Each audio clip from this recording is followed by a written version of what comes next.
विद्यार्थी मित्रों नमस्कार। धोरण 12 साइंस बायोलॉजी में हूँ हरीश भालाड़ा सर आजना लेक्चर नंबर 3 में आप सौનું हार्दिक स्वागत करूँ छूँ। मित्रों આપણે છેલ્લે શુક્રકોષની રચના અને શુક્રકોષના નિર્માણની પ્રક્રિયાની વાત કરી ગયા છીએ। હવે આપણે શરૂઆત કરીએ છીએ અંડકોષ જનનની પ્રક્રિયા। મિત્રો પરિપક્વ માદા જનનકોષના નિર્માણની પ્રક્રિયા જેને અંડકોષ જનન તરીકે ઓળખવામાં આવે છે। અંડકોષ જનનની પ્રક્રિયા એ ગર્ભ વિકાસ દરમિયાન શરૂ થાય છે, જ્યારે દરેક ગર્ભીય અંડપિંડમાંથી લાખો જનન માતૃકોષો એટલે કે આદિપૂર્વ અંડકોષો નિર્માણ પામતા હોય છે।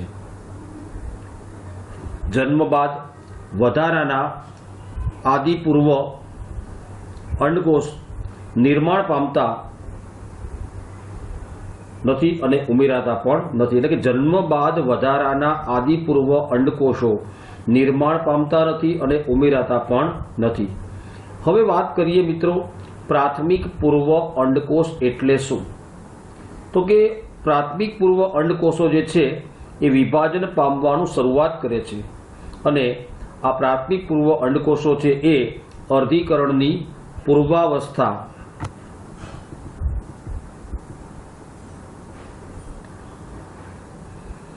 अर्धीकरणनी पूर्वावस्था 1 में प्रवेशे छे अने हंगामी धोरणे आ अवस्था में स्थायी रहे छे।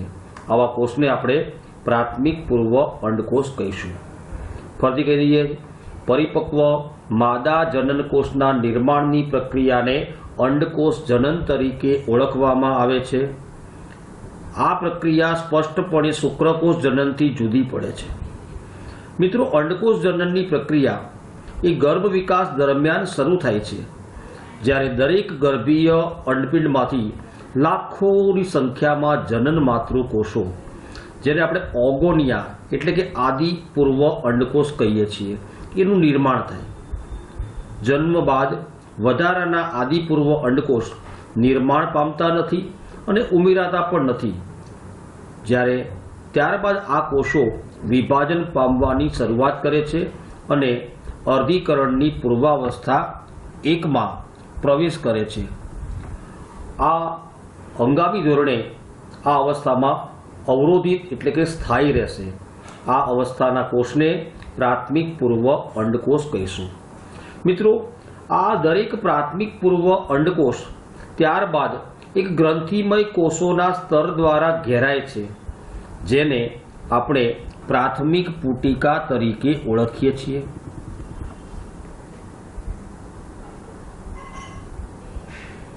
मित्रों मोटी संख्या में आ प्राथमिक पुटिकाओ स्त्रीना जन्मथी यौवन आरंभ अवस्था दरमियान विघटन पामे छे। एटले एम कहेवाय के यौवन आरंभनी क्रिया दरमियान यौवन आरंभना तबक्कामां दरेक अंडपिंड में फक्त 60,000 થી 80,000 जेटली प्राथमिक अंडपुटिकाओ बाकी रहे छे। आ प्राथमिक पुटिकाओ ग्रंथिमय कोषो अने नवा घणा स्तरोथी आवृत थाय, जेने आपणे द्वितीयक पुटिका तरीके ओळखीए छीए।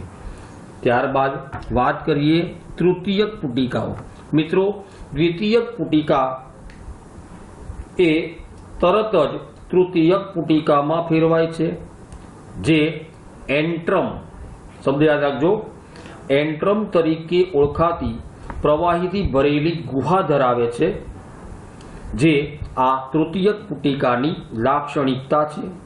हवे अंदरनुं स्तर अंत आवरणमां अने बहारनुं स्तर छे ए बाह्य आवरणमां फेरवातुं होय छे। मित्रों अहींया एक बाबत खास ध्यान खेंचवा जेवी छे कि तृतीयक पुटिकामां रहेलो प्राथमिक पूर्व अंडकोष छे ए कदमां वृद्धि पामे छे अने तेनु प्रथम अर्धीकरण एटले के अर्धसूत्री भाजन 1 ए पूर्ण करे छे। आ एक असमान विभाजन छे। आ प्राथमिक प्रथम अर्धीकरणना विभाजन ના પરિણામ સ્વરૂપે મોટા કદનું એકકીય દ્વિતીય પૂર્વ અંડકોષ અને નાના કદનું એક પ્રાથમિક ધ્રુવકાય નિર્માણ પામે છે. મિત્રો, દ્વિતીય પૂર્વ અંડકોષ એ પ્રાથમિક પૂર્વ અંડકોષનો પોષક ઘટકો સભર કોષરસનો જથ્થો જાળવી રાખે છે. હવે આગળ વાત કરીએ, એટલે કે દ્વિતીય પૂર્વ અંડકોષ તેની ફરતે એક નવું સ્તર બનાવે છે, જેને ઝોના પેલ્યુસિડા કહેવામાં આવે છે. ગ્રાફિયન પુટિકા તૂટે છે અને ગ્રાફિયન પુટિકા તૂટવાથી દ્વિતીય પૂર્વ અંડકોષ છૂટો પડે. ગ્રાફિયન પુટિકા તૂટવાથી દ્વિતીય પૂર્વ અંડકોષ છૂટો પડે એ પ્રક્રિયાને અંડપાત એટલે કે ઓવ્યુલેશન તરીકે ઓળખવામાં આવે છે.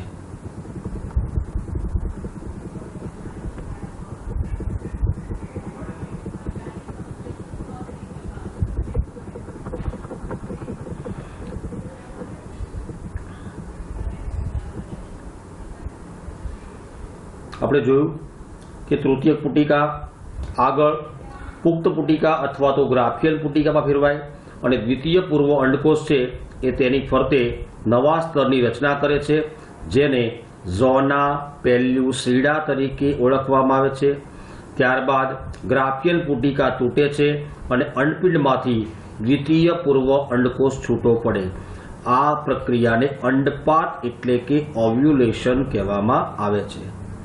મિત્રો, આપણે શુક્રકોષ જનનની પ્રક્રિયા પણ જોઈ અને અંડકોષ જનનની પ્રક્રિયા પણ જોઈ.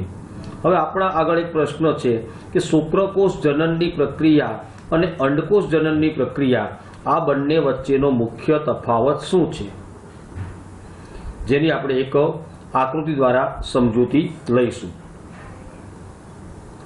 અહીંયા આગળ આ અંડપિંડનો છેદ દર્શાવતી રેખાકૃતિ છે. મિત્રો, અંડપિંડની અંદર કેવી રીતે કોર્પસ લ્યુટિયમથી ઘેરાયેલા કોષો હોય છે, પછી કોર્પસ લ્યુટિયમમાંથી આ અંડકોષ છૂટો પડે છે.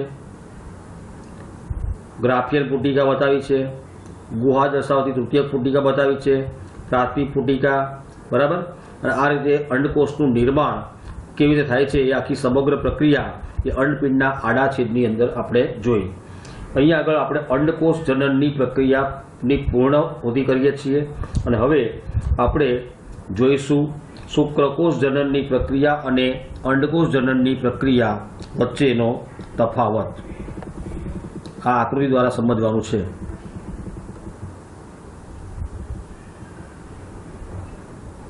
મિત્રો, અહીંયા આગળ આ ચાર્ટની અંદર શુક્રકોષ જનન અને અંડકોષ જનન બંને પ્રક્રિયા બતાવવામાં આવેલી છે. એ ભાગની અંદર શુક્રકોષ જનન છે, જ્યારે બી વિભાગની અંદર અંડકોષ જનનની પ્રક્રિયા દર્શાવવામાં આવેલી છે. પહેલા આપણે વાત કરીએ શુક્રકોષ જનનનો ચાર્ટ. દરેક જણ શુક્રકોષ જનનના ચાર્ટમાં ડાબી સાઈડની આકૃતિમાં જોઈશું. મિત્રો, સૌપ્રથમ યૌવન આરંભ વખતે પહેલો કોષ છે આદિ શુક્રકોષ, જેની અંદર રંગસૂત્રોની સંખ્યા 46 છે. આ આદિ શુક્રકોષ છે એ સમવિભાજન પામે છે અને વિભેદીકરણ પામીને કોષોની સંખ્યામાં વધારો કરે છે. આ કોષો વૃદ્ધિ પામી અને પ્રાથમિક પૂર્વ શુક્રકોષમાં પરિણમતા હોય છે. ત્યારબાદ આ પ્રાથમિક પૂર્વ શુક્રકોષ પૈકીનો કોઈ પણ એક કોષ છે એ પ્રથમ અર્ધીકરણની ક્રિયા દ્વારા જે કોષોમાં ફેરવાય છે તે કોષને દ્વિતીય પૂર્વ શુક્રકોષ તરીકે ઓળખવામાં આવે છે. આ દ્વિતીય પૂર્વ શુક્રકોષ છે એ હવે આ પ્રમાણે દ્વિતીય અર્ધીકરણ પામી અને 4 કોષો બનાવે છે. આ 4 કોષોને પ્રશુક્રકોષો તરીકે ઓળખવામાં આવે છે. આપણે જાણીએ છીએ કે પ્રશુક્રકોષો છે એ ડાયરેક્ટલી શુક્રકોષ તરીકે વર્તતા નથી, પરંતુ આ પ્રશુક્રકોષો છે એ શુક્રકોષ તરીકે કાર્ય કરવા માટે વિભેદીકરણ પામે છે અને આ રીતની શુક્રકોષ જેવી રચનામાં પરિણમતા હોય છે. તો પ્રશુક્રકોષો છે એક ખાસ તબક્કા દ્વારા શુક્રકોષોમાં વિભેદીકરણ પામતા હોય છે। આ તબક્કાનું નામ છે શુક્રકાયાંતરણ। તો પ્રશુક્રકોષો છે એ શુક્રકાયાંતરણના તબક્કા દ્વારા વિભેદીકરણ પામી અને શુક્રકોષમાં પરિણમતા હોય છે। તો આ સમગ્ર ચાર્ટનો અભ્યાસ એ આપણને શુક્રકોષ જનનની ક્રિયા બતાવે છે। જોઈ લો ફરીથી, આદિ શુક્રકોષમાં રંગસૂત્રોની સંખ્યા 46 છે। દ્વિતીય પૂર્વ શુક્રકોષ એટલે કે પ્રથમ અર્ધીકરણને અંતે જે કોષો બને છે દ્વિતીય પૂર્વ શુક્રકોષ એમાં 23 છે। દ્વિતીય પૂર્વ શુક્રકોષો છે એ હવે સમવિભાજન પામીને 4 કોષો બનાવે છે। પ્રશુક્રકોષો એમાં પણ રંગસૂત્રોની સંખ્યા 23 જ જોવા મળે છે। તો આ ડાબી બાજુનો એ ચાર્ટ જોયો આપણે, એ શુક્રકોષ જનનની ક્રિયા છે। હવે વાત કરીએ જમણી સાઈડનો બી ચાર્ટ છે। આ બી ચાર્ટ એટલે અંડકોષ જનનની પ્રક્રિયા। મિત્રો, અંડકોષ જનનની ક્રિયામાં સૌપ્રથમ વાત કરીએ સ્ત્રીના અંડપિંડમાં આવેલા કોષોથી શરૂઆત કરીએ। જનન માતૃકોષ, જે પહેલો કોષ છે એ જનન માતૃકોષ છે। મિત્રો, આ જનન માતૃકોષ છે એ સમવિભાજનની ક્રિયા દ્વારા વિભાજન પામે છે, વિભેદીકરણ પામે છે અને પ્રાથમિક પૂર્વ અંડકોષમાં પરિણમતો હોય છે। આ પ્રાથમિક પૂર્વ અંડકોષ છે એ હવે પ્રથમ અર્ધીકરણ પામે છે અને દ્વિતીય પૂર્વ અંડકોષમાં પરિણમતો હોય છે। આ બધી પ્રક્રિયા અંડપાત પહેલા જ પૂર્ણ થતી હોય છે। શરૂઆતનો સમવિભાજનનો તબક્કો છે એ ભ્રૂણીય જીવન કહેવાય છે। જ્યારે સ્ત્રી ભ્રૂણ અવસ્થામાં હોય છે, હવે એ જન્મે છે અને એની બાલ્યાવસ્થા બાદ યૌવન આરંભ તબક્કામાં પહોંચે ત્યારે પ્રાથમિક પૂર્વ અંડકોષ છે એ વિભાજન પામીને દ્વિતીય પૂર્વ અંડકોષમાં ફેરવાય છે। એટલે પ્રાથમિક પૂર્વ અંડકોષનું વિભાજન થઈ 2 અસમ કદના કોષો બને છે, જેમાં મોટા કદનો કોષ છે એને દ્વિતીય પૂર્વ અંડકોષ કહેવાય અને નાના કદના કોષને પ્રાથમિક ધ્રુવકાય તરીકે ઓળખવામાં આવે છે। હવે દ્વિતીય પૂર્વ અંડકોષ છે એ વિભાજન પામે છે, દ્વિતીય અર્ધીકરણ અને 2 અસમ કદના કોષો બનાવે છે। એક અંડકોષ જે મોટા કદનો છે અને દ્વિતીય ધ્રુવકાય। આ તબક્કો પુખ્તનું પ્રજનન માટેનું જીવન દર્શાવતો તબક્કો છે। એટલે શુક્રકોષ જનનની ક્રિયા કરતાં અંડકોષ જનનની ક્રિયા એ થોડી જુદી પડેલી જોવા મળે છે। તો આ બંને ચાર્ટની સરખામણી દ્વારા આપણને શુક્રકોષ જનન અને અંડકોષ જનનની પ્રક્રિયાની સંપૂર્ણ વિગતવાર માહિતી મળે છે અને આ બંને વચ્ચે શું તફાવત છે એ પણ આપણે જાણી શકીએ છીએ।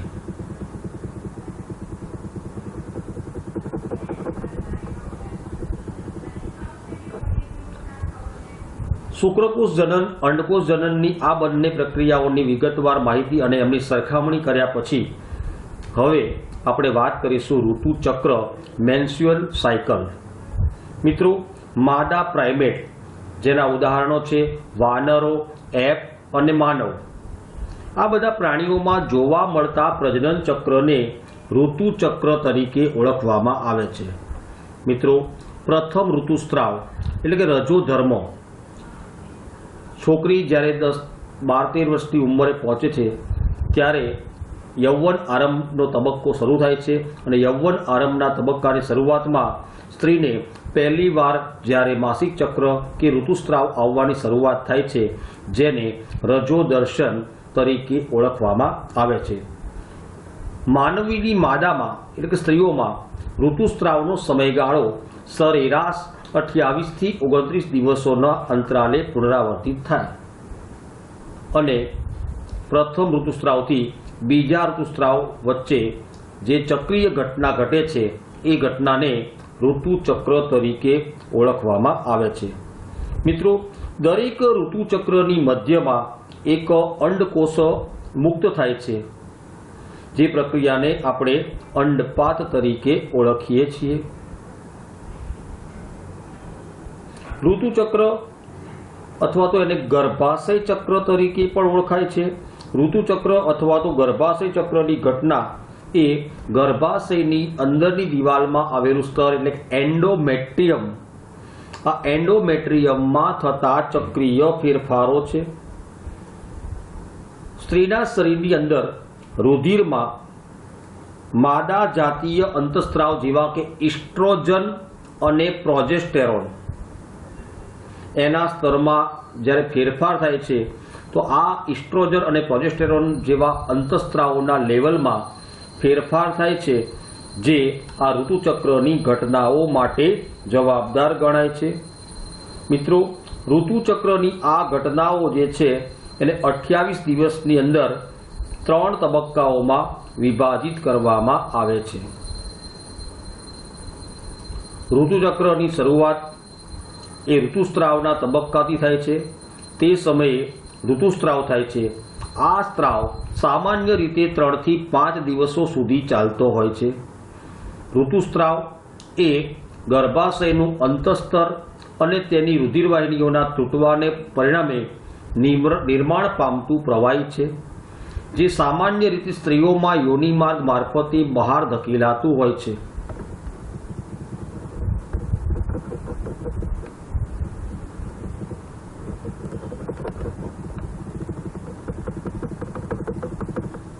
मित्रों, आ आकृति है ए आखू गर्भाशयનું ऋतुस्त्रावનું चक्र दर्शावती आकृति है। आ दरमियान दिवालों जे फेरफार थाय छे एनी पण वात करेली छे। हवे आपणे जोईए ऋतुस्त्रावनो तबक्को।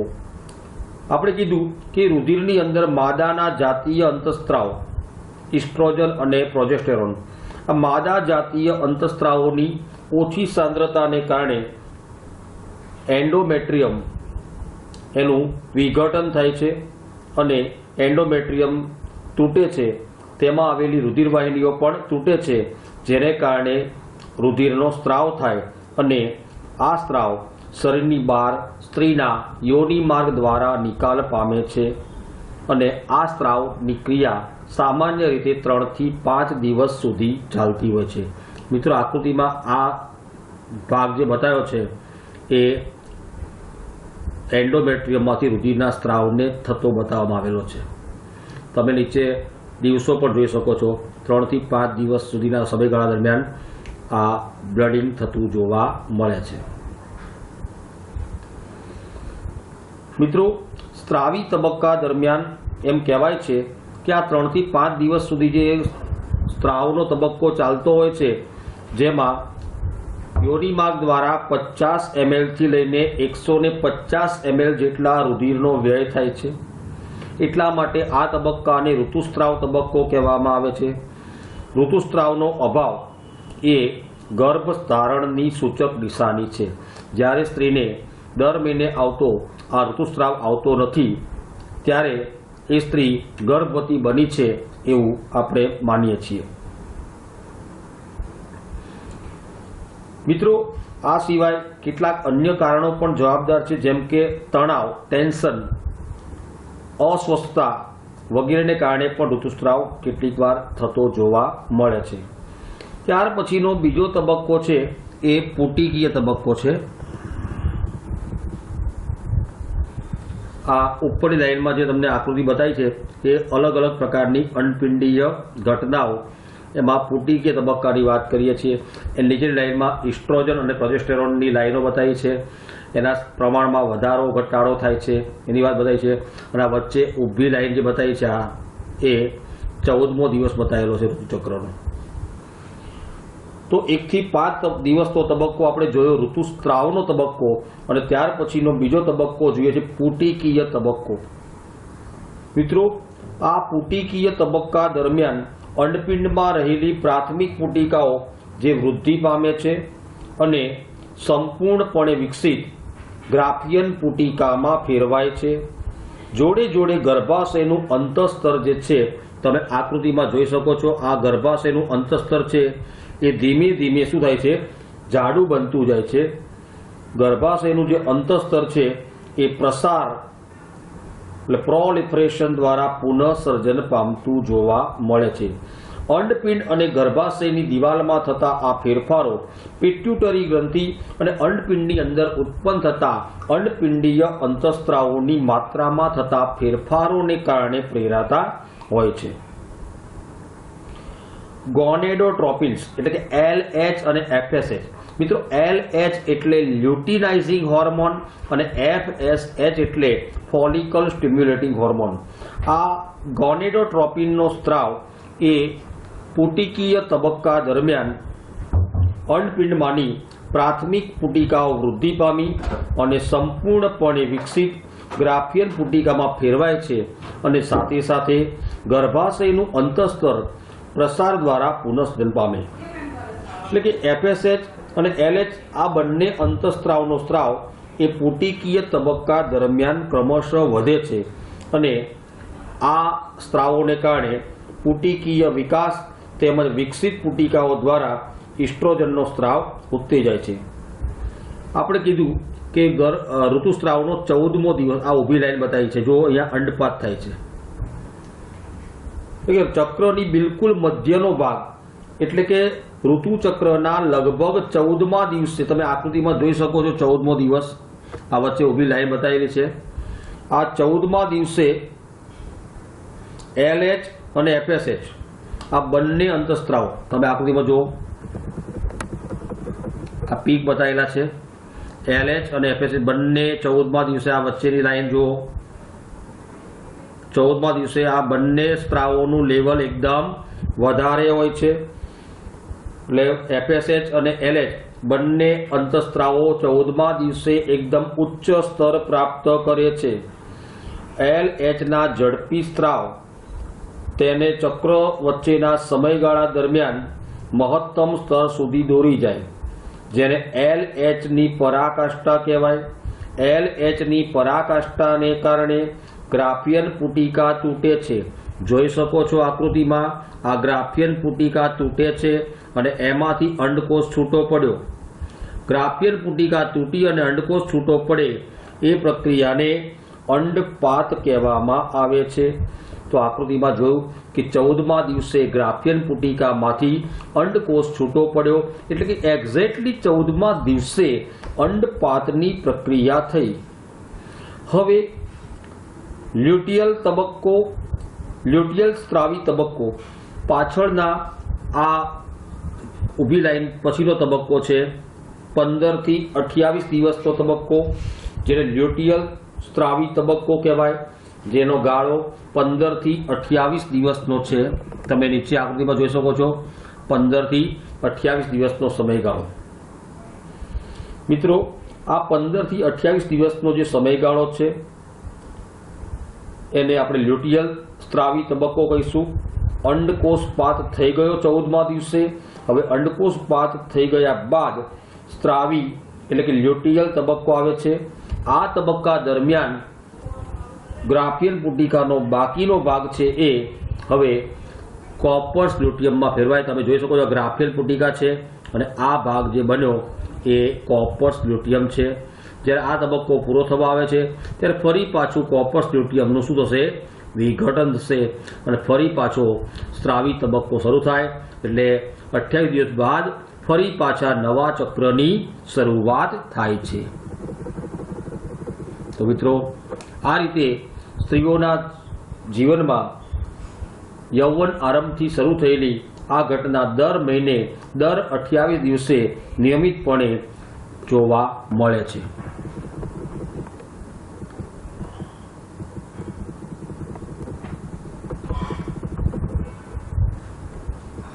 મિત્રો આજના લેક્ચરમાં આપણે છેલ્લે ઋતુચક્ર જોયું, અંડકોષ જનનની ક્રિયા જોઈ, શુક્રકોષ જનન અને અંડકોષ જનનની પ્રક્રિયાની સરખામણી પણ કરી.